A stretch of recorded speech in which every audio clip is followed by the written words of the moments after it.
Okay, so I want you to imagine a heist, but we're not talking about gold or diamonds here. No, this is a heist of something way older and, you could argue, a lot more valuable. We're talking about thousand-year-old wisdom, and this isn't some movie plot. This is a real-world fight over who owns the secrets of nature itself, and it brings up a really fascinating question. I mean, can you actually patent a 2,000-year-old cure? It sounds kind of crazy, doesn't it? But that's the big question right at the heart of what we're talking about today. It's a question that puts ancient traditions head to head with modern patent law. And believe me, it is happening right now. So, to really get a grip on this whole conflict, we've got to understand the crime itself. Let's call it the thousand-year-old heist.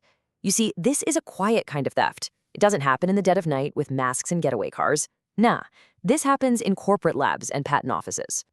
The official term for this is biopiracy. And look, it's not just about grabbing some plant from a forest. It's about stealing the knowledge that makes that plant valuable. The wisdom that's been passed down for generations. And then taking that knowledge, claiming it as some brand new discovery, all without asking, without giving credit, and definitely without paying the people who are the original keepers of that secret. So you might be wondering, how does this heist actually go down? Well, here are the key steps. First, they take a biological resource, a plant, a seed, you name it. Then they grab the traditional knowledge about how to use it. But here's the kicker. They file a patent. And just like that, that ancient knowledge gets locked away as private property. The community that nurtured it for centuries, they get absolutely nothing. And this whole thing often plays out under the umbrella of global patent systems, like the WTO's TRIPS agreement, which is supposed to set the rules for this stuff. Now, this isn't just some abstract theoretical problem. The real-world costs, both financial and cultural, are absolutely staggering, and they've been piling up for a long time. So let's look at some of the most famous cases to see what this actually looks like. I mean, the audacity in some of these cases is just wow. Take the neem tree. It's been a cornerstone of Indian medicine and farming for centuries, and suddenly its properties were getting patented in the US and Europe. Or turmeric, used in Ayurveda forever to heal wounds, and boom, a US patent gets filed for it as a new invention. A US company even tried to patent and trademark the name basmati. And then you have the San tribe in South Africa, whose ancient knowledge of the Hoodia cactus as a way to suppress hunger was just taken. No consent, no sharing in the profits. And this quote really gets to the core of it. We're not just talking about losing money here. It's a loss of sovereignty. It's a direct threat to ancient knowledge systems. It's an erosion of indigenous rights. Think about it. When a corporation patents a traditional remedy, it basically undermines a whole country's control over its own natural heritage. It sends a message that this ancient knowledge isn't real or valid until some Western lab discovers it. It's deeply disrespectful. So after getting hit with these massive, high-profile battles, India basically said, okay, enough is enough. They decided to stop playing defense and go on the offense. They went from being a victim to a proactive defender, building this incredible legal fortress to protect their heritage. And they didn't just pass one law, they launched this multi-front legal attack. It started in 1999 with the Geographical Indications Act. That's what protected names like basmati rice. Then, in 2001, they passed a law that actually recognized farmers as innovators themselves. The really big move came in 2002 with the Biological Diversity Act, which flat out established national sovereignty over their own biodiversity. And to top it off, in 2005, they went right to the source and amended their Patents Act to specifically prevent the patenting of traditional knowledge. But here's the thing.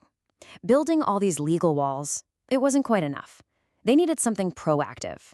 A weapon, really. A way to stop these patents dead in their tracks before they were ever even granted. And what they came up with was, well, it was nothing short of ingenious. So what was the big challenge? Well, in the world of patents, to stop an application, you have to prove the idea isn't new. You have to show what's called prior art. The problem was, how do you do that when all the proof is written in ancient languages, like Sanskrit, Urdu, and Tamil? A patent examiner in, say, Germany or the United States isn't going to be reading those texts. So companies could just claim something was a brand new discovery, and it was incredibly hard to prove otherwise. The solution? It was the Traditional Knowledge Digital Library, or TKDL for short. And when I say the scale of this project is immense, I am not kidding. A dedicated team literally digitized and cataloged over 420,000 different medicinal formulations pulled from ancient medical texts. Just think about that number for a second. And did it work? Oh yeah, the results speak for themselves. By providing clear, undeniable proof of this prior art, The TKDL has successfully stopped more than 200 bogus patent applications in their tracks. We're talking about patents on remedies using everyday things like ginger, tulsi, and ashwagandha. And here's the really smart part. To make this library a truly global weapon, they translated the entire database into 5 major international languages. That made it instantly accessible and searchable for patent offices all over the world. No more excuses about not being able to read the original texts.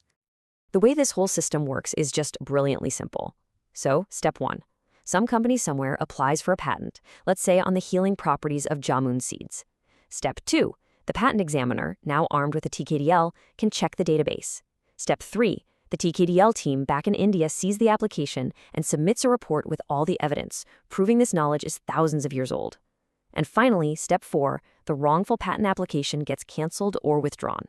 It's basically a preemptive strike system, and it works. So yeah, India has created this incredibly powerful model that the rest of the world can learn from. But the fight isn't over, not by a long shot. The battle is evolving, you know? Just as the defenses get smarter, so do the pirates. And the next frontier in this fight, well, it's already here. This new threat is what we call digital biopiracy, and it's a whole different ballgame. With traditional biopiracy, you had to steal physical things like plants and herbs. But now, biotech firms can just scrape genetic information right from online databases. AI can then crunch all that data to discover new uses, completely bypassing the need to ever set foot in the country of origin, let alone talk to the local communities.